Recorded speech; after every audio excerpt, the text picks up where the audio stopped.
오늘은 2025학년도 의대 입시 결과가 공개되면서 나타난 주목할 만한 변화를 살펴보겠습니다. 올해 의대 입시에서는 서울권과 지방권 의대 간 뚜렷한 양극화 현상이 나타났는데요. 특히 지방의대 10곳 중 7곳이 합격선 하락을 기록했습니다. 하지만 전문가들은 이것이 일시적 현상일 뿐 2026학년도에는 역대급 경쟁이 예상된다고 경고하고 있습니다. 대입정보 포털 어디가에 공개된 2025학년도 의대 입시 결과를 분석한 결과 서울권과 지방권 의대 간 극명한 차이가 드러났습니다. 서울권 의대들은 의대 정원 증원에도 불구하고 합격선을 지키거나 오히려 상승한 경우도 있었습니다. 최상위권 재수생들이 대거 몰리면서 경쟁이 더욱 치열해진 것이 원인으로 분석됩니다. 반면 지방의대들은 지역인재 60% 할당을 골자로 한 정원 증원이 이루어졌음에도 불구하고 합격선 하락을 피하지 못했습니다. 구체적으로 살펴보면 정시 기준으로 수도권을 제외한 지방의대 25곳 중 19곳 비율로는 무려 70.4%가 하락했습니다. 더욱 충격적인 것은 수시 교과 전형입니다. 서울권을 제외한 경인권과 지방권 25개 의대의 입결이 모두 하락한 것으로 나타났습니다. 하지만 전문가들은 이러한 합격선 하락을 착시 효과라고 분석합니다. 올해 의대 정원이 원래대로 돌아가면서 다시 입결 상승이 불가피하다는 것입니다. 특히 2026학년도에는 여러 악재가 겹치면서 역대급 경쟁이 예상됩니다.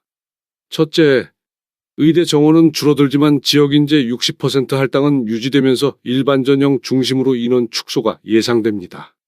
둘째, 또 한 번 역대 최대 규모를 기록할 것으로 보이는 재수생들의 대거 합류가 예상됩니다.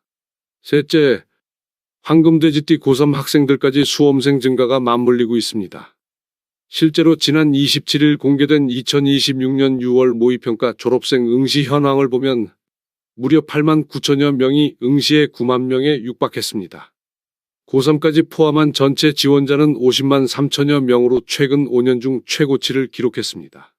지역별로 살펴보면 양극화 현상이 더욱 뚜렷합니다. 서울권에서는 연세대, 이화여대, 중앙대가 상승했고 고려대는 유지, 가톨릭대, 경희대, 서울대는 하락했습니다. 경인권에서는 모집 인원이 40명이나 증가한 성균관대가 합격선을 유지한 점이 주목됩니다.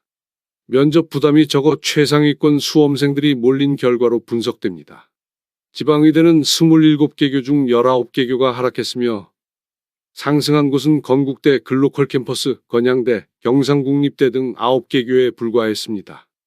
교과 전형은 상황이 더욱 심각합니다.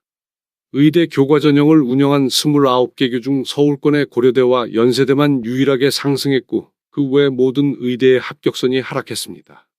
전체 평균을 보면 2025학년도 1.25등급으로 전년 1.16등급보다 하락한 것으로 나타났습니다. 전문가들은 수험생들에게 2025년 입결만 보고 섣불리 판단하지 말 것을 당부합니다.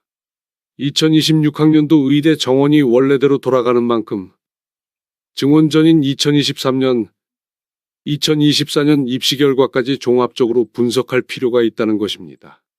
또한 올해부터 입결 발표 기준이 변경된 점도 유의해야 합니다.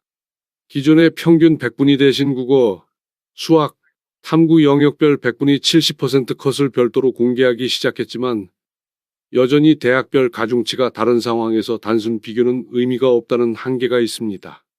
2025년 의대 입시에서 나타난 지방의대 합격선 하락은 일시적 현상으로 2026년에는 오히려 더욱 치열한 경쟁이 예상됩니다. 특히 지방의대 일반 전형을 목표로 하는 수험생들은 철저한 대비가 필요할 것으로 보입니다. 수험생 여러분은 단편적인 입시 결과에 현혹되지 말고 종합적이고 신중한 전략 수립이 필요하겠습니다. 지금까지 의대 입시 동향을 전해드렸습니다.